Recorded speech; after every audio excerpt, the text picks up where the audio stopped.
1. God is constantly in the business of changing lives. A. Change is inevitable. Without change, there is no progress. In most cases, people resist to change. Most of the time, it is because of mere personal reasons that stop change to happen. But God is for change, and He is constantly in the business of changing lives. B. When we think about our salvation, there is change. Thereafter, we walk in sanctification, there is change. Without change, we cannot rise up to be the persons God has intended for us. C. Basically, we are selfish and wicked by nature. That's why in our walk with the Lord we only realize that change is inevitable. D. The Bible records numerous instances how God dealt with evil kings. They continually worshipped idols instead of Jehovah.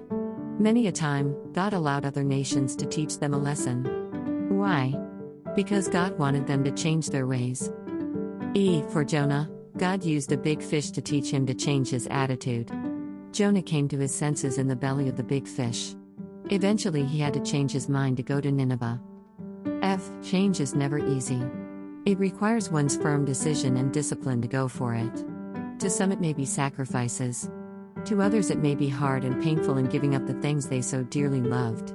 But whatever it may be, God is never wrong in the business of changing lives. G. So, embrace change. Love it.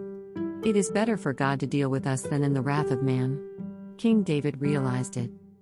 2 Samuel 24:11-17.